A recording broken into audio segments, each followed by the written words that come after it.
네, 방금 전해드린 것처럼 윤 전 대통령이 청구한 구속적부심이 기각됐습니다. 관련 배경과 특검 주요 수사 상황, 전국 이슈 짚어보도록 하겠습니다. 오늘 조기현 더불어민주당 법률위 부위원장, 송영훈 전 국민의힘 대변인 나오셨습니다. 어서 오세요.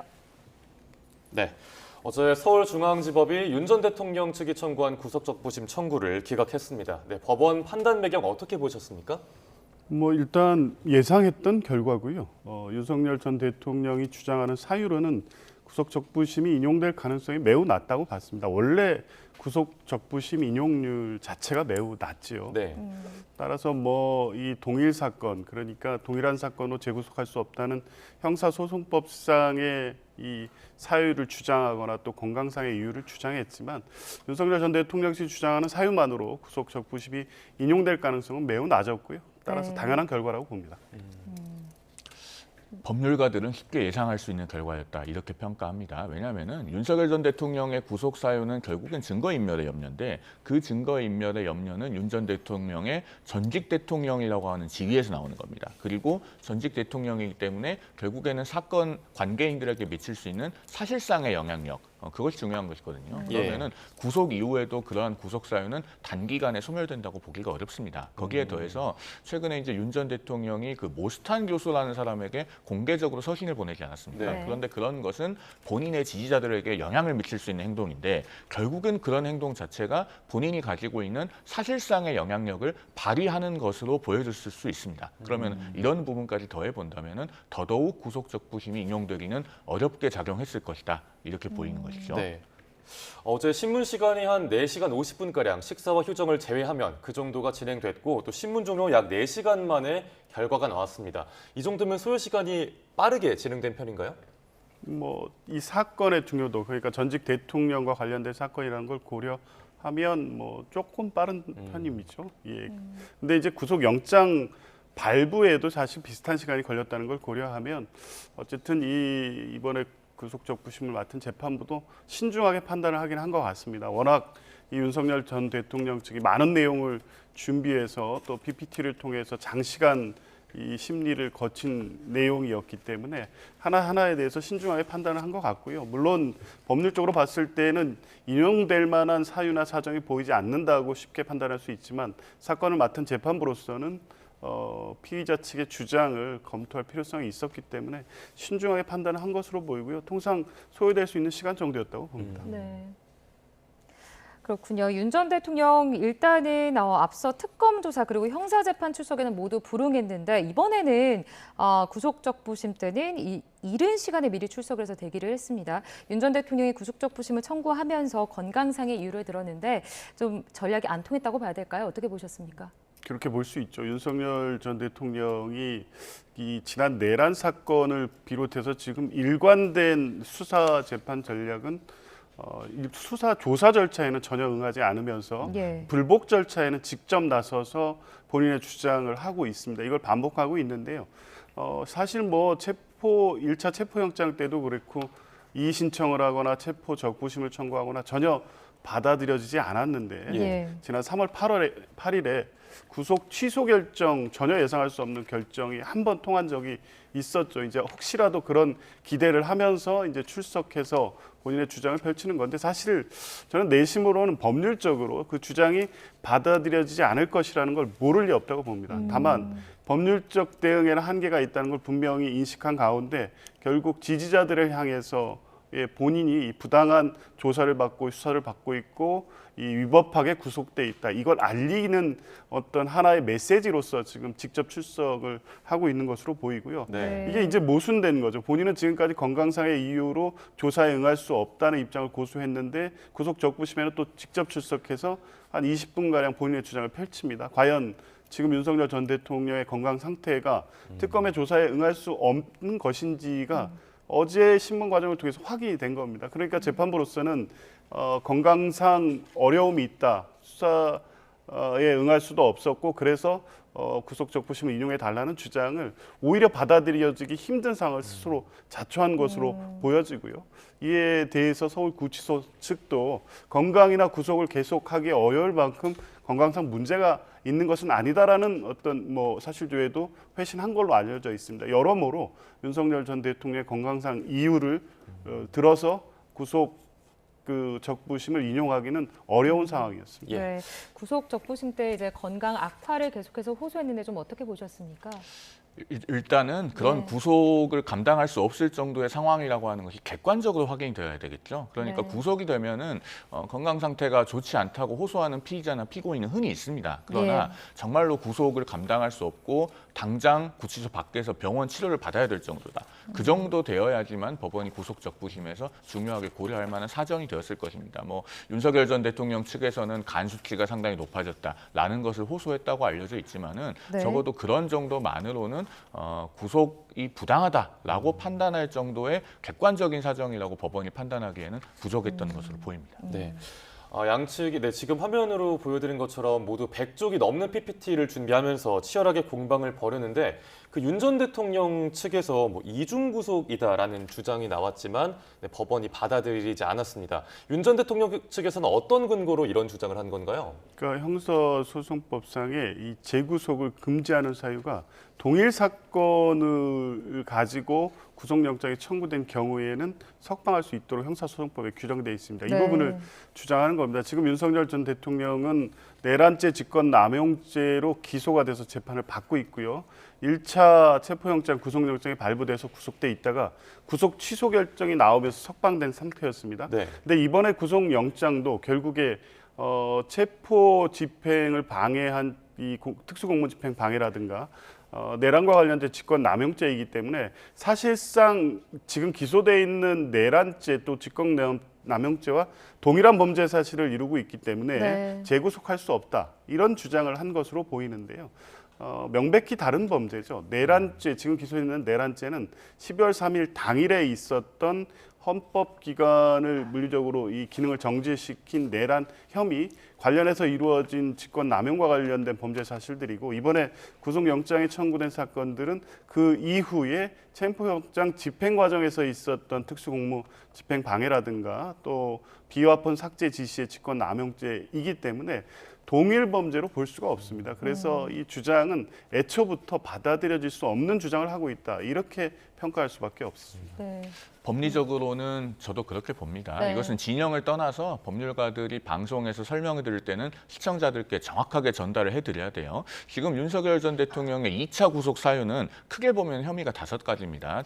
첫째는 대통령 경호처를 통한 체포 저지 시도, 그러니까 특수공무집행 방해죠. 그리고 사후 계엄 선포문을 서명해서 작성했다가 나중에 폐기한 부분, 즉 허위 공문서 작성과 공용서류 손상입니다. 그리고 그 비화폰 서버 통화 기록 삭제와 관련돼서 대통령 경호법 위반을 교사했다는 혐의, 네. 그리고 외신에 비상계엄 선포가 정당했다는 취지의 프레스 가이드를 배포했다는 직권남용 권리행사 방해 부분, 그리고 마지막으로 계엄을 선포하기 위한 그 국무에 의해서 일부 국무위원들에게는 소집 통지조차 하지 않아서 직권남용 권리행사 방해를 했다는 부분, 이렇게 5가지인데요. 그중에 앞의 4가지는 비상계엄이 종료된 이후의 일입니다. 그리고 네. 우리 대법원 판례는 내란죄는 비상계엄이 그 수단이 된 경우에 계엄이 종료됨으로써 내란 행위도 종료했다라고 판시하고 있어요. 그래서 5가지 혐의 중에 앞에 4가지는 내란죄에 애초에 흡수될 수가 없습니다. 그리고 비상계엄을 선포하는 과정에서 있었다고 하는 직권남용은 반드시 직권을 남용해야지만 내란 행위를 할 수 있는 것이 아니기 때문에 법리적으로 역시나 내란죄에 흡수되지 않아요. 그래서 이번에 2차 구속영장이 청구된 혐의 사실들은 모두 다 내란죄와는 별개의 범죄 사실을 구성하게 됩니다. 그래서 이중구속이라고 하는 주장은 법원에서 받아들여질 수가 없었던 것이죠. 네. 그 내란 특검으로서는 이번에 구속적부심 기각으로 좀 수사 동력을 유지했다고 봐야 될까요? 일단은 윤 전 대통령이 앞으로도 조사에 응할지가 좀 관건인 것 같거든요. 추가 조사나 또 구속 연장 없이 바로 기소를 할 가능성도 여러 가지에 대해서 좀 어떻게 보고 계세요? 뭐 일단 특검도 그렇고요. 저희 같은 법률가들을 보기에도 네. 윤석열 전 대통령 이번 이 적부심 기각에 있다고 해서 수사에 임하는 태도가 변화가 있을 거라는 기대는 전혀 하지 않을 겁니다.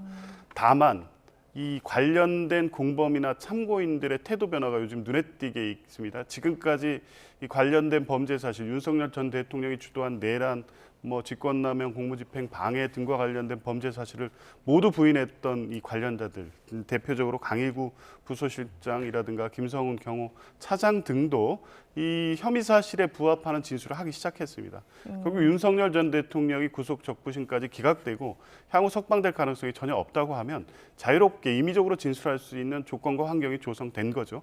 윤석열 전 대통령을 통해서 의미 있는 진술을 얻지 못하더라도 특검은 기소에 이를 수 있는 충분한 증거, 또 물적 증거는 확보돼 있고 진술 증거 또한 보완을 통해서 지금 확보하고 있기 때문에 윤석열 전 대통령을 통한 어떤 진술이 있어야만 기소할 수 있는 상황은 아니어서 네. 1차적으로는 한 번 더 강제 구인 절차를 시도할 가능성은 있습니다. 왜냐하면 보안수사의 명분상 본인의 진술이 필요하기 때문에. 그런데 그게 실패한다고 해서 이 수용시설 안에 들어가서 직접 강제적으로 끌어내는 무리한 시도까지는 하지 않을 것으로 보이고 이미 확보된 진술과 증거만으로도 기소가 가능하기 때문에 1차 시도 후에 1차 구속기한 내에 지금 특수공무집행 방해 등에 대한 기소를 하지 않을까 그렇게 예상해 봅니다. 네, 좀 어떻게 보셨어요? 구속 연장 없이 좀 바로 기소를 할지 좀 어떻게 전망하고 계십니까? 일단 객관적으로 특검에게 놓여진 선택지는 세 가지죠. 첫 네. 번째가 강제구인, 두 번째가 방문조사, 세 번째 추가조사 없이 바로 기소인데요. 강제구인은 지금 법적으로는 가능합니다. 구속영장의 효력에는 결국에는 구인도 포함되기 때문에 네. 할 수 있다는 것이 2013년 7월에 나온 대법원 판례기는 해요. 그런데 실제로 구치소 안에서 강제 구인을 하려면은 상당한 수준의 물리력이 동반돼야 됩니다. 네. 정말로 피의자가 그 방 안에서 나오지 않겠다고 버티면은 강한 강제력이 동원돼야 되기 때문에 이 부분은 서울구치소도 상당한 부담을 느낄 걸로 보여요. 그러면은 두 번째로 특검이 방문 조사를 할 것이냐인데 지난 1월 19일에 윤 전 대통령이 구속됐을 당시에 1월 20, 21, 22 3일간 공수처가 강제 구인도 시도를 해보고 동시에 방문 조사도 시도했었습니다. 그런데 방문 조사도 윤 전 대통령이 거부해서 다 실패했잖아요. 모두 불응했잖아요. 그렇죠. 네네. 특검은 이런 부분을 익히 잘 알고 있기 때문에 아마도 윤 전 대통령에게 끌려가지 않겠다라고 하는 기존의 기조대로 갈 가능성이 높습니다. 그렇다면은 현실적으로는 바로 기소를 할 것으로 보이는데 다만 구속 기간을 한 번 더 연장을 받고 기소를 할지 아니면은 이미 조사가 성숙되었다고 보고 연장 없이 기소할지 이것은 아마 특검이 오늘이나 내일 정도면은 브리핑을 통해서 입장을 밝히지 않겠는가 하고 예상해 봅니다. 네. 네, 윤 전 대통령 경우에는 계속해서 좀 조사를 거부하고 있는 모습인데 그럼 나중에 법정에서 양형 유불리로 따지면 불리해지는 거 아닌가요? 당연하죠. 일반적 피고인이라면 이렇게 수사 절차의 비협조적인 것을 상상하거나 상정할 수가 없죠.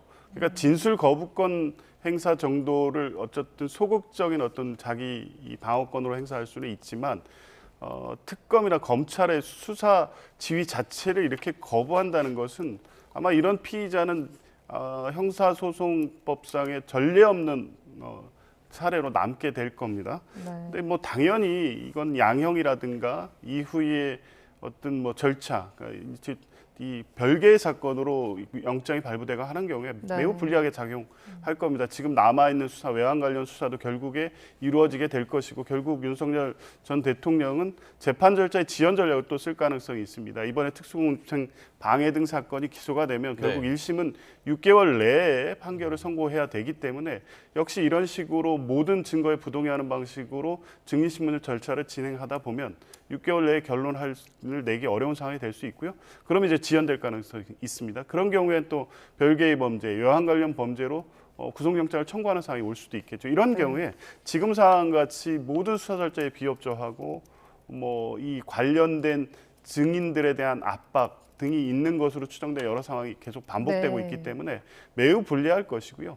이 상황이 양형에도 당연히 반영됩니다. 이미 내란죄는 최하가 무기징역이기 때문에 양형 관련된 검토나 고민은 하지 않는 것 같습니다. 그러니까 윤석열 전 대통령은 어차피 본인이 최종적으로 이 지금 받고 있는 범죄 혐의 사실들이 다 인정될 경우에 최하 무기징역이라는 걸 알고 있기 때문에 다른 방식의 어떤 뭐 지금 이 목적을 가지고 이 수사 절차에 응하고 있는 것으로 보여집니다. 네. 그러니까 잠깐 또 언급을 해주셨지만 윤 전 대통령의 경우에는 계속 건강 문제를 좀 주장을 하는 만큼 가령 구속 집행정지나 보석 신청 이런 뭐 또 다른 법적 카드를 꺼낼 가능성에 대해서는 두 분은 어떻게 보세요? 가능성은 있는데요. 저는 네. 뭐 기대는 전혀 하지 않을 텐데 이 구속 집행정지도 그렇고 보석도 그렇고 특히 보석은 뭐 필요적 보석이어서 제외 사유가 해당되지 않으면 당연히 해주게 돼 있는데 네. 그 제외 사유가 이번에 그 구속적 부심 기각 사유이기도 합니다. 결국 증거 인멸 우려와 사건 관계자에 대한 위해의 염려 등이 있을 때는 보석도 구속 집행정지도 안 됩니다. 아마 네. 그것은 뭐 당연히 알고 있기 때문에 변호인단이 굳이 무의미한 절차를 하지 않을 가능성이 있고 그러면 지난번처럼 구속 취소 같은 건데 이게 절체적 실체적 위법 사유가 없기 때문에 굳이 할 필요가 있을까? 이게 상식적이고 합리적인 이 판단이긴 한데 지금까지 윤석열 전 대통령 측은 모든 절차에 불복하고 있기 때문에 네. 이 가능성도 역시 열려 있다고 봅니다. 네, 어떻게 보고 계십니까? 그런 시도를 할 가능성은 다분히 높죠. 왜냐하면 윤 전 대통령의 그동안의 그 법적 대응 패턴을 보면 본인이 보기에 일말의 가능성이라도 있어 보이는 절차적인 시도는 모두 다 합니다. 심지어 그런 가능성이 있다고 보여지면은 없는 제도도 만들어서 했죠. 그것이 지난 1월에 있었던 그 체포영장에 대한 이의 신청 아니겠습니까? 그러면은 역시나 구속적 부심이 기각됐다고 하더라도 향후에 보석허가 청구도 하고 또 건강상의 이유를 들어서 구속 집행정지도 신청해 보겠지만 역시나 지금 윤 전 대통령이 절차에 대해서 선택적으로 임하고 있는 태도는 법원이 익히 알고 있는 상황이기 때문에 받아들여질 가능성이 희박하다 이렇게 보여집니다. 예. 그런가 하면 내란 특검이 다른 쪽으로도 수사 속도를 높이고 있습니다. 그 외환 수사와 더불어서 그 비상계엄 당시에 언론사 단전 단수 지시에 관련해서 본격적으로 들여다보는 모습입니다. 이상민 전 행안부 장관과 소방청 등에 대해서 강제 수사 압수수색에 나섰는데 만약에 실제로 지시가 이루어졌다고 하면 어떤 혐의로 처벌이 가능한 겁니까? 일단 직권남용죄 검토가 될 수 있겠죠. 그런데 이제 최초 공수처가 이 부분을 수사할 때도 직권남용죄에는 미수범 처벌 조항이 없기 때문에 법률적 검토를 하던 중에 이제 사건이 지금 특검에 이첩돼 있는 상태입니다. 직권남용에 대해서는 여러 법률적 검토가 필요하긴 한데 만약 당일 대통령의 지시를 통해서 이상민 전 장관이 소방청이나 서울경찰청에 이런 지시를 직접 했다고 하면 이건 뭐 내란죄 주요 임무 종사자에 해당됩니다. 그렇기 때문에 아마 특검은 그 부분에서 접근하고 있지 않을까 싶고요. 관련해서 이런 지시가 이루어지게 될 경우에는 직권남용뿐만 아니라 공문서의 어떤 집행이나 이런 부분의 불법 사항도 확인하고 있을 겁니다. 뭐 가장 중요하게는 내란 혐의를 직접 받고 있는 것이고 이 단전 단수 같은 경우에 선관이라든가 언론사, 뭐 헌법기관을 상대로 이루어진 것은 아니지만 선관위와 관련된 내용도 포함이 돼 있기 때문에 결국 내란죄와 관련된 이 주요 임무 종사자 또 직접적으로 소극적으로 임했다고 하면 방조죄에 해당하는 내란 부하 수행죄를 중심으로 검토하고 있지 않을까 봅니다. 결국 이상민 전 장관에 대해서는 내란죄가 중요하게 검토될 겁니다. 앞서도 말씀해 주셨지만 직권남용 권리행사 방해는 미수범 처벌 규정이 없어요. 그런데 내란의 경우는 심지어 예비 음모도 처벌하게 되어 있지 않습니까? 그리고 단전 단수 지시라고 하는 것은 결국에는 내란의 수단이 되는 폭동, 즉 가장 넓은 의미에서의 폭행 협박에도 그 범주에 해당할 수 있고 또한 그것을 용이하게 하는 행위가 되기도 합니다. 그렇기 때문에 이 단전 단수 지시 부분이 사실로 확인된다면은 이상민 전 장관에게는 어떠한 수위든지 간에 내란죄 혐의가 적용될 것으로 보입니다. 다만 그것이 이제 주요 임무 종사인지 아니면은 그보다 낮은 정도의 수준에 그치는지는 수사를 통해서 구체적으로 확인되어야 될 부분일 것으로 보입니다. 알겠습니다. 내란 특검 관련해서 좀 짚어봤는데요. 다른 두 특검 상황도 짚어보도록 하겠습니다. 먼저 최상병 특검팀, 이번에 임성근 전 사단장의 구명 로비 의혹에 기독교계 인사들이 개입한 정황이 확인되면서 결국에는 윤석열 전 대통령에게 연결된 정황을 확인했다 이렇게 지금 전해지고 있습니다. 어떻게 좀 보고 계십니까? 일단 문제가 됐던 게 2023년 7월 31일에 있었던 국가안보실회의입니다. 대통령의 경로가 있었다는 거죠. 근데 그 시점 주변, 그러니까 당일 회의가 이루어지고 있던 시점에 이철규 의원과 김장한 목사라고 있습니다. 이 두 분 간의 통화가 있었다는 겁니다. 김장한 목사는 윤석열 전 대통령의 교계 멘토로 알려져 있고요. 직접 기도도 받았다는 뭐 얘기도 있고 여러 가지 국정과 관련돼서나 이런 조언을 받고 있는 관계로 알려져 있습니다. 이 구명 로비 의혹의 핵심은 윤석열 전 대통령, 즉 김건희 여사와 관련돼서 임성근 전 사단장의 배우자 등이 그런 이 기독교계 루트를 통해서 구명을 로비했고 그 내용이 윤석열 전 대통령에게 전해져서 7월 31일 안보실회의에서 이런 정도로 사단장을 처벌하면 어떻게 군이 돌아가냐는 취지의 얘기를 했다는 경로설로 확대가 되고 그 경로에 의해서 사건이 이첩이 보류되고 실제 업무상 과실치사 피의자였던 임성근 사단장은 무혐의로 사건이 종결됩니다. 결국 그 출발이 됐던 게 7월 31일 안보실 회의고 그 경로설인데 그 주변에 김건희 여사와 임성근 사단장 측을 연결하는 기독교계 인사들과의 통화, 그것도 친윤의 핵심인 이철규 의원이 그 회의가 이루어지고 있던 시간에 통화가 했었다는 증거도 특검이 확보한 것으로 보여집니다. 이 관계를 통해 볼 때 이 임성근 사단장에 대한 구체적 구명 노비가 이루어졌다고 특검 판단하는 것 같고 네. 관련된 증거를 수집하는 과정에서 실제 전화 통화의 내용 등이 확인되고 있는 것으로 보입니다. 네. 예, 알겠습니다. 끝으로 김건희 특검 상황도 짚어보겠습니다. 다각도로 수사가 이루어지고 있는데 우선 그 가장 메인이 되는 건 건진법사 청탁 의혹 관련이고 여기서 나아가서 뭐 권성동 의원에 대한 강제 수사도 이루어졌더라고요. 특검이 어떤 점들을 좀 들여다보고 있는 건가요? 일단 어제 압수수색이 있었죠. 그리고 아마도 권성동 의원에 대해서는 지금 통일교와의 연관성을 특검이 들여다보고 있는 것으로 보입니다. 다만 어제 이제 그 압수수색 현장에서 송원석 국민의힘 비대위원장이 압수수색 영장을 아마 확인을 했거나 아마 확인한 사람으로부터 들었거나 했을 것 같은데 2022년경에 정치자금을 받았다는 것이 이제 영장에 기재된 혐의 사실이다. 이런 식으로 기자들 앞에서 언급을 했어요. 그런데 그렇다고 하면은 상당히 그 압수수색 영장에 적시된 혐의 사실이 모호하다. 내지는 조금 불특정에 가깝다라고도 말씀드릴 수 있을 것 같습니다. 어쨌든 지금 권성동 의원에 대해서는 과거에 이제 통일교의 그 세계 선교 본부장이었죠. 그 윤모 씨라고 하는 주요 인사와 굉장히 가깝게 지낸 정황이 파악이 되고 있고. 특히 또 작년 6월에 세종대에서 있었던 코리아 드리머 페스티벌이라고 하는 행사에도 직접 참석해서 축사를 했고 네. 또 2023년 그 38 전당대회가 있기 전에 본인의 출마 여부가 검토되는 단계에서도 뭔가 긴밀하게 의견 교환이 된 흔적이 있다. 이런 부분들을 특검이 살펴보고 있는 것 같습니다. 다만 지금 제가 말씀드린 것들이 그 자체로 어떤 범죄 행위가 되는 것은 아니기 때문에 특검이 구체적으로 어떤 부분에 대해서 권성동 의원에 대해서 혐의를 두고 있는가 이 부분은 좀 더 명확해져야 될 필요가 있다라는 생각이 듭니다. 김건희 특검 관련해서도 이 권성동 의원에 대한 압수수색 강제 수사가 있었잖아요. 좀 어떤 연관성을 들여다보고 있는 걸로 보십니까? 그 통일교는 이 본인들의 이권이라든가 여러 네. 현안 관련해서 윤석열 전 대통령과의 직접적 접촉을 계속 시도했고 실제 이루어진 것으로 보입니다. 그 매개가 건진법사로 알려져 있는데 그 과정에 권성동 의원이 관여돼 있다는 의혹을 특검이 확인해 가고 있는 것으로 보여지고요. 특히 한학자 총재인가요? 통일교의 그 대표 인사 그분의 라스베가스 도박 의혹이 계기가 돼서 이루어졌던 이 로비 의혹이 다 관련이 돼 있기 때문에 그 과정에서 권성동 의원이 모종의 역할을 한 것이 아니냐. 특검은 그런 부분을 의심하고 있는 것 같습니다. 예, 네. 알겠습니다. 네, 두 분 말씀 오늘 여기까지 듣겠습니다. 조기현 더불어민주당 법률위 부위원장, 송영훈 전 국민의힘 대변인과 함께 특검 수사 상황 짚어봤습니다. 고맙습니다. 고맙습니다.